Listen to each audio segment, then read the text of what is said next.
आज मैं आपको ऐसी रोड ट्रिप के बारे में बताने वाला हूँ जिसमें आप 5 ज्योतिर्लिंग एक साथ कंप्लीट कर सकते हो। टोटल हैं 12 ज्योतिर्लिंग और हर एक का सपना रहता है कि वो 12 के 12 ज्योतिर्लिंग कवर करें। पर हमेशा कन्फ्यूजन ये रहता है कि 12 ज्योतिर्लिंग एक साथ कवर कैसे करें या फिर किस तरीके से सीक्वेंस में। तो इनका कोई सीक्वेंस नहीं है, लेकिन आप एक स्मार्टली और कम बजट में ज़रूर घूम सकते हो जब आपको पता हो कौन से ज्योतिर्लिंग को कैसे कवर करना है। तो मैं आपको इस वीडियो में बताने वाला हूँ आपको 5 ज्योतिर्लिंग कैसे कवर करने एक ही ट्रिप में और बहुत सस्ते में। तो 12 ज्योतिर्लिंग के बारे में एक और कन्फ्यूजन है, बहुत सारी लोकेशंस के साथ कन्फ्यूजन होता है। जैसे ही आप ज़्यादा पढ़ोगे तो आपको और ज़्यादा कन्फ्यूजन होगा ये ज्योतिर्लिंग कहाँ पर है। तो 12 ज्योतिर्लिंग का जो जिक्र आता है वो एक श्लोक से आता है। अगर आप इस श्लोक को पढ़ेंगे तो इसमें सौराष्ट्र सोमनाथम, मतलब जिसमें बात की गई है सोमनाथ ज्योतिर्लिंग के पहले जो गुजरात में है। श्री शैलम मल्लिकार्जुन श्री शैलम ज्योतिर्लिंग जो आंध्र प्रदेश में है। उज्जैन या महाकालम, उज्जैन में महाकाल है। ओमकारम अमलेश्वरम, ओमकारेश्वर ज्योतिर्लिंग ओमकारेश्वर में है। परल्या बैद्यनाथम। अब सबसे ज़्यादा कन्फ्यूजन बैद्यनाथ ज्योतिर्लिंग के साथ है, क्योंकि हिमाचल में भी एक बैद्यनाथ मंदिर है। वहाँ के लोग क्लेम करते हैं कि वहाँ पर है। सेकंड जो क्लेम करते हैं लोग वो क्लेम करते हैं, महाराष्ट्र के लोग क्लेम करते हैं कि पडली बैद्यनाथ एक जगह है, यहाँ पर ज्योतिर्लिंग है। लेकिन मैं कहता हूँ, क्योंकि जो मैंने रिसर्च की है, काफ़ी जगह पढ़ा है, तो वो देवघर में है, झारखंड में जो कि जगह है बैद्यनाथ ज्योतिर्लिंग, देवघर झारखंड। उसका क्यों? क्योंकि एक और जगह जिक्र आता है, जब रावण शिवलिंग को लेके चले थे तो बीच में गणेश जी वाली स्टोरी आपने सुनी होगी। तो वो जहाँ पर रखा था शिवलिंग को, वो बैद्यनाथ ज्योतिर्लिंग है और उसे बोलते हैं चिता भूमि, जिसका जिक्र एक और जगह आया है चिता भूमि के नाम पे। वो देवघर में मानी जाती है। तो इस तरीके से मैं इस क्लेम पे पहुंचा हूँ कि जो हमारे बैद्यनाथ ज्योतिर्लिंग है वो देवघर झारखंड में है। डाकिन्यम भीमाशंकरम, मतलब ये बोला गया है दक्षिण में भीमाशंकर है जो कि महाराष्ट्र में आपको देखने को मिलेंगे। सेतु बंदे तु रामेशम। अब ये सेतु बंधु मतलब कि जो राम जी ने पुल बांधा था वहाँ पर, तो वो सेतु बंधु मतलब रामेश्वरम में। नागेशम दारुका वनम, द्वारका में दारुका वने एक जगह है, वहाँ पे नागेश्वरम ज्योतिर्लिंग है। अब अगर आप इसमें देखें तो इसका एक और ज्योतिर्लिंग के साथ कन्फ्यूजन है नागेश्वरम का, ओढ़ा नागनाथ से, जो कि महाराष्ट्र में। लेकिन जब इसी श्लोक में बोला गया है दारुका वने, मतलब द्वारका के पास में जो जगह है गुजरात में, वहाँ पर दारुका वने ही जगह का नाम है और ज्योतिर्लिंग का नाम है नागेश्वरम ज्योतिर्लिंग। वाराणसी में काशी विश्वनाथ है और नासिक में त्र्यंबकेश्वर, हिमालय में उत्तराखंड में केदारनाथ है और कृष्णेश्वर ज्योतिर्लिंग फिर से वापस से महाराष्ट्र में है। अब इस श्लोक का मतलब तो हो गया, तो जल्दी से देख लेते हैं 12 ज्योतिर्लिंग जो मैंने आपको बताए वो ये एक ही जगह लिस्ट में। अब आगे बात करें मैंने कौन से कवर किए, तो मेरे दो रहते हैं, क्योंकि काफ़ी कन्फ्यूजन था, मैं काफ़ी टाइम से रिसर्च कर रहा था इस बारे में कौन सा ज्योतिर्लिंग कहाँ पर है। लास्टली मेरा यही रहा कि मैं सारे ज्योतिर्लिंग कवर करूँगा। इतने सारे एक्सपीरियंस के साथ ही मैं ये वीडियो बना पा रहा हूँ कि आप 5 ज्योतिर्लिंग एक साथ कवर कर सकते हैं। तो आगे देखते हैं अब शुरू कहाँ से करना है आपको। तो अगर आप शुरू करना चाहते हैं, आपके पास बहुत सारी जगह है, लेकिन आई वुड से कि आप पुणे से शुरू करें। उसका भी एक रीज़न है, उस पर भी मैं आ रहा हूँ। तो हम इस सेक्शन में कवर करेंगे 5 ज्योतिर्लिंग जो महाराष्ट्र के हैं, मध्य प्रदेश के ज्योतिर्लिंग जो आते हैं। तो वो हैं भीमाशंकर, कृष्णेश्वर, त्र्यंबकेश्वर, महाकालेश्वर, ओमकारेश्वर। इन 5 ज्योतिर्लिंग को आप एक ही साथ में कवर कर सकते हो। कैसे? देख लेते हैं। तो भीमाशंकर ज्योतिर्लिंग जो सबसे पहले ज्योतिर्लिंग है वो आते हैं पुणे के पास में, और पुणे से केवल 100 किलोमीटर की दूरी पे है। अगर आप पुणे से नासिक का भी प्लान कर रहे हैं तो रास्ते में एक हॉल्ट आप भीमाशंकर पे रख सकते हैं और फिर वहाँ से निकल सकते हैं। भीमाशंकर जाने के लिए भी दो रास्ते हैं, एक मंचर के थ्रू जाता है, लेकिन मैं आपको सजेस्ट करूँगा आप तलेगांव से होकर जाए, क्योंकि बहुत सुंदर रास्ता है वो। अगर आप तड़ेगांव से होकर जाते हैं, टोल 40 रुपये का लगेगा इस रास्ते पे। नासिक वाले जो मंचर वाले रास्ते उससे कम ही लगेगा, और 116 किलोमीटर के आसपास की ये डिस्टेंस है। तो ऐसा कुछ रास्ता आपको देखने को मिलेगा। हाईवे नहीं है, सिंगल वे है, थोड़ा सा टाइम ज़्यादा लग सकता है, 3 से 4 चार 4 घंटे आराम से लगते हैं इसमें। और भीमाशंकर पहुंचने का टाइम आई वुड सजेस्ट आप दोपहर के 3 बजे पहुंचे वहाँ पे। उसका रीज़न इसलिए भी कहूँगा क्योंकि भीमाशंकर खाली होना शुरू हो जाता है, वहाँ पर ज़्यादा होटल रहने की व्यवस्था नहीं है, तो लोग वहाँ से जल्दी निकलना चाहते हैं। तो सुबह में भीड़ होती है, दोपहर तक भीड़ रहती है वो। और 3 बजे के आसपास बिल्कुल खाली मिलेगा, एकदम डायरेक्ट जाओगे, दर्शन करोगे।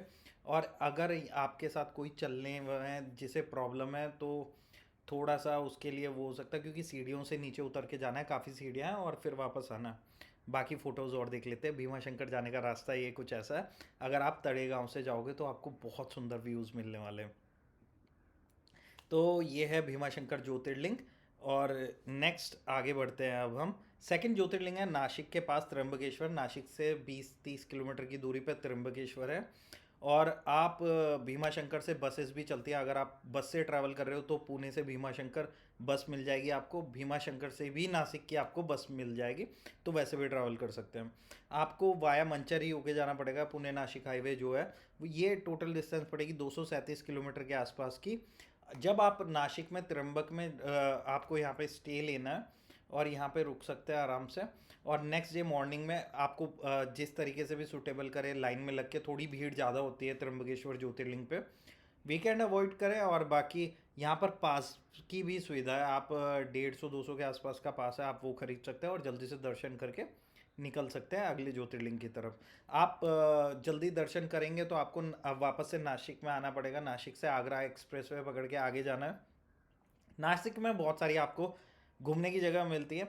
अगर आप केवल ज्योतिर्लिंग ट्रैवल कर रहे हैं तो भी आप ये बाकी प्लेसेस अवॉइड कर सकते हैं, लेकिन आप इसी में बने रह सकते हैं। नासिक में आपको घूमने के लिए बहुत सारी जगह मिलेगी। नासिक का जो नाम है वो शूर्पणखा की नाक कटने के ऊपर नाम पड़ा हुआ है, नासिक। और यहाँ पर बहुत सारी जगह है घूमने की, पौराणिक बहुत सारी जगह है। तो इधर की साइड का हरिद्वार नासिक ही है।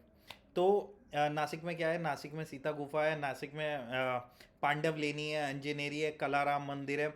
और नासिक की वर्ल्ड फेमस है वाइन। तो और यहाँ पर विनयार्ड्स भी बहुत सारे हैं। नासिक के ग्रेप्स फेमस है, नासिक का अनियन फेमस है, मिसल फेमस है, बहुत सारी चीज़ें आपको नासिक में घूमने में मज़ा आएगा। तो आप एक हॉल्ट नासिक के लिए भी ले सकते हैं और नासिक घूम के आगे निकल सकते हैं। ये है त्र्यंबकेश्वर ज्योतिर्लिंग।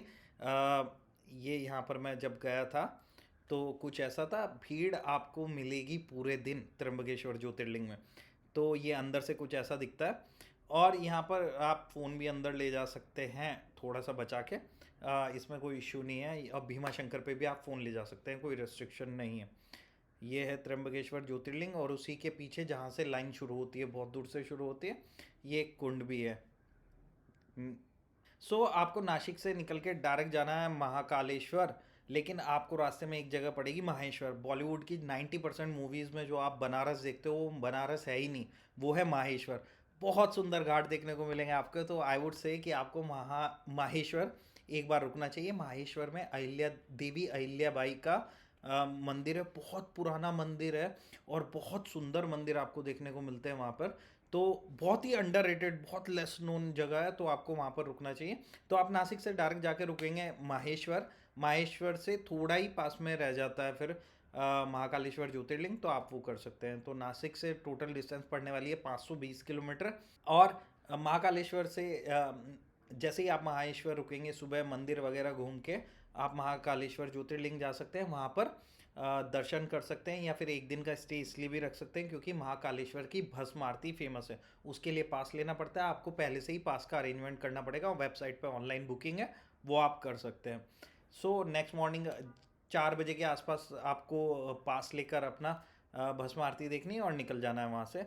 और आप चाहें तो इंदौर में फूड मार्केट है बहुत बढ़िया, वो आप घूम सकते हैं। सो उसके नियर बाई ये प्लेसेस है। मैं आपको महाकालेश्वर के कुछ फ़ोटोज़ दिखा देता हूँ। ये है महाकालेश्वर ज्योतिर्लिंग, बहुत अच्छा गवर्नमेंट ने यहाँ पर बनाने की कोशिश की है। बहुत अच्छा प्रीमाइसेस हैं इसके। एक फ़ोटोजेनिक एरिया है, आपको देखने को यहाँ पर मिलेगा। और भी फ़ोटोज़ है, ये मैं हूँ। और देख लेते हैं वहाँ पर। तो ये माहेश्वर है जिसके बारे में मैं बात कर रहा था कि एक बहुत ही लेस नोन जगह है माहेश्वर, तो वो ये जगह है। तो आपको माहेश्वर भी आपको रखना है, कंसिडर करना है। ये माहेश्वर का वही मंदिर है जिसके बारे में मैं बात कर रहा था। देवी अहिल्याबाई का भी महल आपको यहाँ पर देखने को मिलेगा। और यहाँ पर आपको शाम को चलने के लिए घाट बहुत सुंदर मिल जाता है। नेक्स्ट 140 किलोमीटर के आसपास है, महाकालेश्वर ज्योतिर्लिंग के ही पास में है ओमकारेश्वर ज्योतिर्लिंग। वहाँ पर नियर बाई प्लेसेस में मैंने भी कुछ एक्सप्लोर नहीं किया, आप चाहे तो ढूंढ सकते हैं, लेकिन वहाँ पर मुझे कुछ मिला नहीं था, तो मैं ओमकारेश्वर ज्योतिर्लिंग दर्शन किए और निकल गया। ओमकारेश्वर ज्योतिर्लिंग पे थोड़ी भीड़ लगती है, लेकिन एक फोटोजेनिक प्लेस है, बहुत सुंदर जगह है, बहुत ही सुंदर जगह। सो वहाँ पर आप घूमने के बाद अगले ज्योतिर्लिंग की तरफ निकल सकते हैं। तो ओमकारेश्वर बहुत ही सुंदर है, ये आपको कुछ फोटोज वहाँ पे देखने को मिलेंगे। फिर मैं आपको सजेस्ट करूंगा कि वहाँ से 345 किलोमीटर दूर है कृष्णेश्वर ज्योतिर्लिंग, जो कि महाराष्ट्र में ही लगते हैं। लेकिन मैं आपको इसका ये भी सजेशन दूंगा, इसके भी दो रास्ते पड़ते हैं, लेकिन आपको जाना है बुरहानपुर की तरफ से। आपने छावा मूवी में भी देखा होगा बुरहानपुर का वॉर, तो आपको याद होगा। तो वहीं बुरहानपुर से निकल के आना है। आप चाहे तो बुरहानपुर में फोर्ट्स वगैरह कुछ भी विजिट कर सकते हैं। इसका भी एक पर्टिकुलर रीज़न है कि आपको बुरहानपुर से ही आना है, क्योंकि रास्ते में आपको पड़ेगा अजंता अलोरा केव, दोनों के दोनों। अजंता केव 100 किलोमीटर दूर है कृष्णेश्वर ज्योतिर्लिंग से, पहले ही आपको पड़ जाएंगी। तो आपको सबसे पहले अजंता केव्स मस्ट विजिट है, जरूर घूमना है, क्योंकि यूनेस्को वर्ल्ड हेरिटेज साइट है, और ऐसा कुछ आज की टेक्नोलॉजी से भी पॉसिबल नहीं है कि आप अजंता केव जैसा कुछ आज के टाइम में भी बना सकते हो, इतनी हैवी मशीन्स और इतनी टेक्नोलॉजी के साथ भी आप बना सको।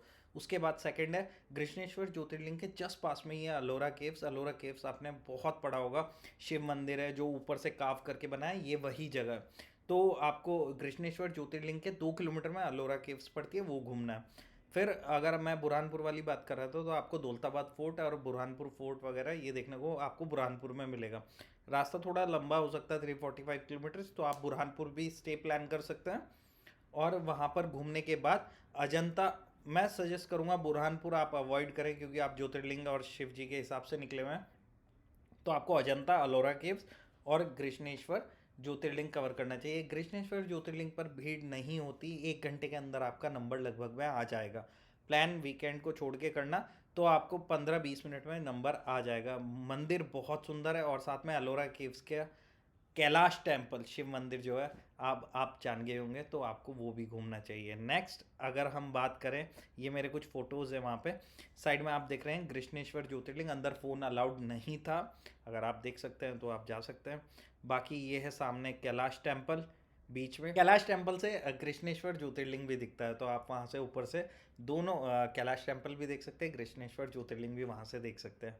बाकी आपको कृष्णेश्वर मैं सजेस्ट करूँगा कि क्योंकि आपका ऑलरेडी स्टे हो चुका होगा जनता में, और ऑलरेडी आप सुबह आ चुके होंगे वापस, तो दोपहर में सुबह में दर्शन करो आप कृष्णेश्वर ज्योतिर्लिंग के, और दोपहर में दर्शन एक्सप्लोर करो अलोरा केव्स, और वापस पुणे आ जाओ वाया अहमदनगर, जो आज का अहिल्याबाई नगर है, वहाँ से। क्योंकि उस रोड पर टोल तो है, लेकिन कार को टोल नहीं लगता है, पूरी 200 किलोमीटर पे आपको कोई टोल नहीं लगेगा, और आप ऐसे आ सकते हैं। और बीच में जो जगह घूमने के लिए आपको मिलेगी, शनि शिंगणापुर मिलेगा, पंढरपुर में विट्ठल भगवान का मंदिर मिलेगा, बहुत ही मस्त विजिट है। मैंने बहुत सारे आपको प्लेसेस बता दिए, 5 ज्योतिर्लिंग हो चुके हैं। नेक्स्ट अगर आप खर्चे वगैरह की बात करें, तो खर्चा भी निकाल लेते हैं थोड़ा सा कि कितना पड़ने वाला है। आइटनरी में बता देता हूँ, पहले आप भीमा शंकर विजिट करके, भीमा शंकर नहीं रुकना है, आपको त्र्यंबक पहुँचना है। त्र्यंबकेश्वर ज्योतिर्लिंग कवर करके आपको जाना है माहेश्वर, माहेश्वर में रुको, माहेश्वर घूमो, एक्सप्लोर करो, आपको बहुत सारे फोटोज, बहुत कुछ जानने को मिलेगा। माहेश्वर के कुर्ते फेमस है, हैंडमेड कुर्ते, और माहेश्वर की साड़ियाँ फेमस है, वहाँ पे हैंडमेड कारखाना है, साड़ी बनाते हैं वो लोग, वहाँ से आप खरीद सकते हैं। नेक्स्ट महाकालेश्वर है, फिर आपको महाकालेश्वर विजिट करना है, और क्योंकि आपने रात रुके थे माहेश्वर में, आराम से घूम के निकलोगे, तो दोपहर और शाम तक आप महाकालेश्वर घूम के वापस से ओमकारेश्वर के भी दर्शन करके आप अजंता आराम से पहुंच सकते हो। अजंता आपको रुकना चाहिए, अजंता में दोपहर तक विजिट करने के बाद आप शाम तक आराम से कृष्णेश्वर भी घूम लोगे, और तब तक आप अजंता अलोरा अलोरा केव्स भी घूम के डायरेक्ट आप पुणे के लिए निकल सकते हैं। ये आपके लिए, अगर आप केवल ज्योतिर्लिंग प्लान कर रहे हो, तो आप ऐसे भी कर सकते हो, और रुक के जो जो जगह मैंने बताई वो चीज़ कवर करना चाहते हो, तो वो भी आप कर सकते हो। नेक्स्ट, कॉस्ट कितनी आएगी? जो मैंने आपको आइटिनरी बताई, अगर आप केवल ज्योतिर्लिंग दर्शन करने हैं, तो आप 4 दिन 3 रात में आराम से कर सकते हो, जिसका मैंने एक कॉस्ट लगाया कि 3 दिन रुकने का आप 1200 रुपये 1300 रुपये पर नाइट के हिसाब से आता है, तो 3600 आपका स्टे का कॉस्ट पड़ेगा। फूड मोस्टली हर जगह थाली 150 रुपये के आसपास मिल जाती है, तो आपको 3 थाली लेनी पड़ेंगी, तो उस हिसाब से 450, मैंने 500 जोड़े हैं। आप 4 दिन के लिए, आपका दिन की 3 थाली है तो आपको 500 के करीब पड़ेंगे, और 4 दिन का पड़ेगा 2500। वो भी मैंने एक्स्ट्रा जोड़ा है 500 रुपये, क्योंकि आपके बहुत सारे अलग खर्चे आ जाते हैं। फूड एंड स्टे 10,000 रुपये पड़ेगा करीबन 3 लोगों का। मैंने टोटल मिला के 10,000 इसे एग्जैक्ट मान लिया है 3 लोगों के लिए, क्योंकि फूड की भी मल्टीप्लाई वैसे कर ली। और अगर आप अकेले सोलो ट्रैवलिंग कर रहे हो, बस से ट्रैवल कर रहे हो, तो भी आपको फूड एंड स्टे तो एटलीस्ट 4,000 रुपये का पड़ने वाला है किसी भी तरीके से। तो प्लान करो कि आप कार में जा रहे हो, एक कार में, और 3-4 लोग हों, तो आपको ये ट्रिप बहुत सस्ती पड़ जाएगी। तो फुल कॉस्ट टोटल किलोमीटर देख लेते हैं, 1637 किलोमीटर के आसपास है अगर आप मेरा रास्ता कवर करते हो। क्योंकि अगर आप अपना रास्ता देखते हो तो एक्स्ट्रा भी आपको चलना पड़ सकता है। तो आपको फ्यूल पड़ेगा, अगर आप पेट्रोल एंड डीजल के बीच का एवरेज ले रहे हो 18 किलोमीटर पर लीटर, तो 8300 रुपीज़ के आसपास का डीजल आपको पड़ने वाला है। तो टोटल कॉस्ट हम देख लेते हैं, मोटा मोटा 3-4 लोगों तक का आराम से 20,000 में हो जाएगा अपने दोस्तों के साथ एक ही कार में। ये आपका रूट होने वाला है, लेकिन ये एग्जैक्टली वैसा दिखेगा नहीं, क्योंकि जो मैंने आपको बताया ये थोड़ा सा इससे अलग होने वाला है। जैसे आप अगर यहाँ पर देख रहे हैं, ओमकारेश्वर से आपको वाया बुरहानपुर आना है, वाया इस रूट आना है, तो ये थोड़ा सा अलग रूट हो सकता है। ये मैंने फिर भी एक आपको रेफरेंस के लिए डाल दिया। अगर आपको अभी तक की सारी वीडियो, अगर आप अभी तक बने हुए हो, तो please consider giving us a subscribe and like and share it with your friends family जिन्हें ज्योतिर्लिंग करना है। अगर आप ज्योतिर्लिंग को भी कवर करते हैं तो दो दो करके भी कवर कर सकते हैं। ओमकारेश्वर, महाकालेश्वर एक साथ हो जाएंगे, 140 किलोमीटर अपार्ट है। सेम आप यहाँ पे कर सकते हैं, भीमा शंकर और नासिक के त्र्यंबक एक साथ कर सकते हैं। आप सोमनाथ के और नागेश्वर ज्योतिर्लिंग जो दारुका वन में वहीं पे, वो एक साथ कर सकते हैं। ये दो दो के पेयर हैं, आप ऐसे भी कर सकते हैं। तो मैं मिलूंगा आपसे नेक्स्ट वीडियो में। Till then, bye.